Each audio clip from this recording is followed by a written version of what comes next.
Nos droits, parlons-en. Votre émission dédiée aux faits juridiques. Votre émission dédiée aux faits juridiques. Je suis un enfant, j'ai des droits, il faut les respecter. Voulez-vous connaître vos droits? Suivez désormais votre émission Nos droits, parlons-en. Tous les mardis à 11h.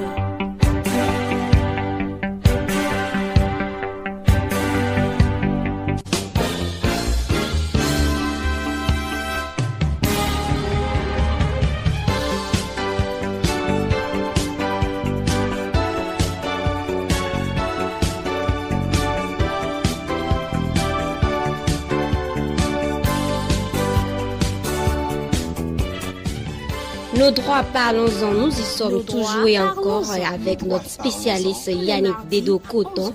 Et pour ce numéro, nous parlerons toujours du droit des biens et pour cette fois-ci, de la possession. Yannick Dedo-Coton, bonjour. Bonjour à vous. Et pour ce numéro, je suis avec Jean-Paul Nkodo pour prendre notre spécialiste.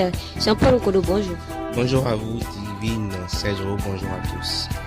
Et pour commencer, nous demandons à notre spécialiste de souhaiter des vœux parce que nous venons d'entrer dans la nouvelle année et nous souhaitons qu'il nous présente ses vœux pour cette émission. Bonjour à tous, je vous remercie pour l'invitation à cette émission. D'entame, avant qu'on puisse entrer dans le vif du sujet, je voudrais souhaiter mes vœux les plus sincères à nos auditeurs, à tous ceux qui nous suivent sur la radio La Frontière. Je voudrais juste que Dieu puisse accomplir les vœux de leur cœur. Merci. Et merci. Et pour commencer, nous allons faire un petit rétro parce que nous parlons du droit des biens. Vous allez faire un petit rétro sur c'est quoi le bien, c'est quoi une chose avant qu'on entre dans le vif du sujet. En ce qui concerne le bien, nous avons à l'entame, il y a quelques semaines, avant que nous soyons aujourd'hui pour parler de la possession, nous avons parlé du bien, nous avons dit que un bien est une chose, mais toute chose n'est pas un bien. Donc aujourd'hui, nous devons parler, après avoir fait ce débriefing-là, nous devons parler de la possession. Alors, nous devons parler de la possession, ce qui voudra dire simplement de comment avoir accès au bien. Alors, voilà. Yannick, qu'est-ce qu'on peut comprendre de la possession? Par possession, d'abord, il faudrait que, avant même qu'on rentre dans le vif du sujet, il faut définir la possession pour que tout le monde puisse comprendre ce qu'est la possession. Et au niveau de cette étape de la définition, nous allons partir d'abord d'une définition de la doctrine avant de définir au niveau du vocabulaire juridique. Donc, quand on prend une définition de la doctrine, nous avons de célèbres auteurs. Au niveau de la doctrine, nous avons Planiol et Ripert qui définit la possession comme la possession est un état de fait qui consiste à détenir une chose d'une façon exclusive et à accomplir sur cette chose les mêmes actes matériels d'usage et de jouissance comme si l'on était propriétaire. C'est vraiment une définition un peu trop scientifique, juste pour dire que la possession, c'est le fait d'avoir une détention sur une chose. Donc on suppose que si nous avons un téléphone, le fait que le téléphone soit avec moi et que je me comporte comme le propriétaire, c'est ce qu'est la possession. Mais quand on revient au niveau du vocabulaire juridique de l'association Henri Capitan, qui est vraiment une définition assez complète, on nous dit que la possession est le pouvoir de fait. Quand on parle de pouvoir de fait, c'est le corpus et l'animus. Quand on parle de corpus, c'est la détention matérielle sur la chose. Et là, je vois que vous êtes en train d'entrer dans les éléments constituants de la possession. Parlons de l'abusus, le corpus, l'animus. Maintenant, vous allez aller pas à part, nous expliquer, parce que nous avons les éléments matériels et les éléments psychologiques. Parlons de la possession des éléments. Donc, vous allez expliquer pas à pas, parce que je vois que vous êtes en train d'aller un peu plus rapide. Donc, j'aimerais que vous commencez par les éléments matériels. Donc, même avant qu'on arrive aux éléments matériels, je voudrais donner la définition, après venir sur les éléments constitutifs. Donc, la définition de l'association Henri Capitan, puisque j'avais dit au niveau de mes propos que c'était une définition assez complète. Donc, disons que c'est le pouvoir de fait, le corpus qui est la détention matérielle et l'animus qui est la détention psychologique ou intentionnelle. Exercer une chose avec l'intention de s'affirmer le maître, même si le détenteur n'est pas vraiment le propriétaire de cette chose. S'agissant de la question qui m'a été posée, les éléments constitutifs de la détention.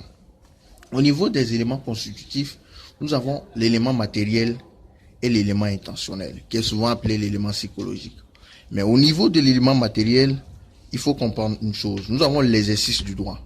Et s'agissant de l'exercice du droit, selon le Code civil, l'élément matériel de la possession est d'abord la détention ou la jouissance d'une chose ou d'un droit réel. C'est-à-dire quoi? Quand on parle de l'élément matériel, le fait que vous ayez un téléphone, le fait que vous avez la détention matérielle du téléphone, c'est déjà l'élément, c'est l'exercice du droit. Donc vous avez la détention de la chose. On suppose que vous êtes le propriétaire. Ainsi, le corpus correspond à l'accomplissement des actes matériels que le titulaire du droit réalise sur cette chose. Vous avez le téléphone, vous avez la possibilité d'appeler, vous avez la possibilité d'envoyer des SMS, vous avez la possibilité de prendre des photos. Donc, au niveau de l'élément matériel, vous avez déjà, vous exercez un droit avec le bien. Donc, on sait que vous êtes possesseur. Après, il y a l'exercice du corpore alieno. Et au niveau de ça, c'est vrai que c'est en latin, c'est un peu compliqué. C'est les actes de possession peuvent être accomplis par des personnes interposées qui détiennent la possession. On suppose que d'autres personnes exercent un droit sur le bien. Donc, ce sont les personnes interposées qui exercent certains droits au nom du possesseur. Vous avez votre téléphone encore avec les hommes. Si je comprends bien, vous êtes en train d'expliquer que si j'ai ce bien, une personne exerce le droit de propriété sur ce bien. Là, c'est-à-dire? Nous sommes dans la possession Oui. qui est différente de la propriété. Oui. Tout propriétaire peut être possesseur, Oui. tout possesseur ne peut pas être la propriété. Oui. Et au niveau de la possession, le premier élément, l'élément matériel, nous avons dit qu'il y a l'exercice du droit. Oui. Et après l'exercice du droit, nous avons un exercice l'exercice corpore alieno. Et au niveau de cette étape, d'autres personnes peuvent exercer, faire l'exercice du droit au nom du possesseur. C'est-à-dire quoi? Vous avez un téléphone et vous demandez à votre frère ou à votre petit frère d'aller prendre des photos au niveau de tel événement. Je prends cet exemple aussi simple, en votre nom. Donc, exerce des droits en votre nom. Après ça, nous allons revenir maintenant à l'élément intentionnel, qui est souvent appelé l'élément psychologique, au niveau de la doctrine. Et là, nous avons la nécessité de l'animus. Quand on parle d'animus, c'est la possession. La possession suppose ainsi un élément psychologique. La volonté de se comporter comme propriétaire. Donc, vous avez un bien et vous vous comportez comme si vous êtes propriétaire. Donc là, c'est l'élément intentionnel. Au niveau de l'intention, vous vous comportez comme si vous avez la propriété sur le bien. Or, le bien ne vous appartient pas. Donc, il y a la nécessité de se comporter comme propriétaire. De poser des actes matériels comme si vous êtes propriétaire. Donc, l'animus représente l'affirmation d'un droit ou la prétention d'un droit. L'animus ne se confond d'ailleurs pas avec la bonne foi ou la mauvaise foi. Après ça, nous avons la volonté et l'intention. Au niveau de la volonté et de l'intention, nous avons la nécessité d'une volonté du possesseur, soit conscient et apte à exercer ce droit. Cela suppose la capacité de discernement. Donc, au niveau de l'élément intentionnel, nous avons dit qu'il y a la nécessité de l'animus qui suppose qu'il y a un élément psychologique, le fait d'avoir la volonté de se comporter comme propriétaire, mais aussi il y a la volonté et l'intention. Il faudrait que le possesseur soit conscient et apte à déterminer librement en toute connaissance de cause. Donc il faudrait qu'il puisse avoir la capacité d'exercer le droit dont tu l'as. Yannick, vous savez, je prends l'exemple d'un téléphone déjà fabriqué, produit et stocké. Celui qui va acheter, est-il en possession du téléphone ou bien est-il propriétaire du téléphone? Quand on parle de la propriété ou de la possession, c'est deux choses différentes. Celui qui allait acheter, il a des actes ou, si je peux m'exprimer en ce terme, il a une facture qui montre que c'est lui qui a déboursé son argent pour acheter. Donc, il est propriétaire. Mais quand on parle de la possession, rien ne prouve, puisque tout à l'heure, nous avons parlé d'éléments matériels, nous avons parlé d'éléments intentionnels. Du fait que vous avez un téléphone avec vous, on ne sait pas si vous êtes vraiment propriétaire. Vous avez l'élément matériel, il y a la détention du bien avec vous. L'élément intentionnel, vous vous comportez comme si le téléphone vous appartient. Donc là, on ne peut pas chercher, puisque peut-être dans une autre émission, nous allons parler des fonctions de la possession, nous allons plus les détailler. Là, on ne pourra pas savoir est-ce que c'est vous vraiment le propriétaire de ce téléphone ou pas. Parce que vous vous comportez comme si vous êtes le propriétaire, vous prenez les photos. Quelqu'un qui a un téléphone et qui prend des photos, qui fait des audios, on peut lui demander est-ce que vraiment vous êtes propriétaire. Parce que le fait d'avoir la détention matérielle et le fait d'agir comme si vous êtes propriétaire laisse croire que vous êtes propriétaire.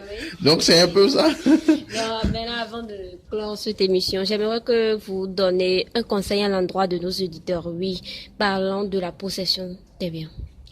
En ce qui concerne la possession des biens, il faut vraiment faire attention en ce qui concerne l'achat des biens, parce que il y a un adage qui dit au niveau de la possession que en fait de meubles, possession vaut titre.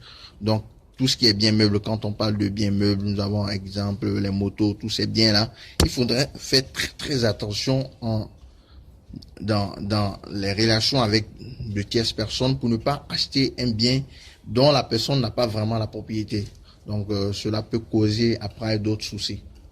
Alors, généralement, si je suppose qu'un parent cède ses biens mobiliers comme matériel à sa progéniture, par exemple, comment cette dernière doit se comporter. Doit avoir la possession de ses biens. Voilà la question qu'il voulait poser. Oui, bon, là, c'est encore un cas un peu assez différent, parce que là, on a dit que c'est un parent qui cède des biens à son enfant. Donc, forcément, si c'est un bien mobilier, si c'est une moto, il va dire à mon fils, voilà, la facture, ou je sais pas, le papier prouvant que la moto m'appartient. Donc là encore, l'enfant saura que c'est vrai que j'ai la possession, mais j'ai la propriété de ce bien.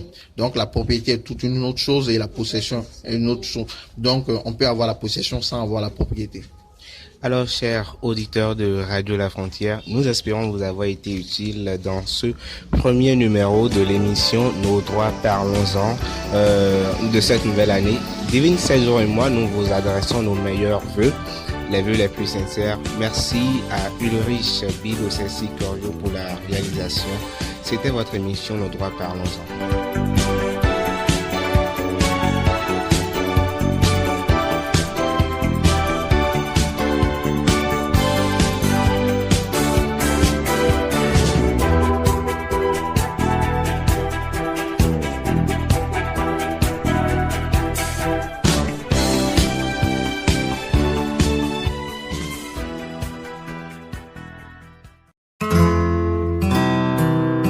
Tout de suite, l'espace publicitaire sur votre radio.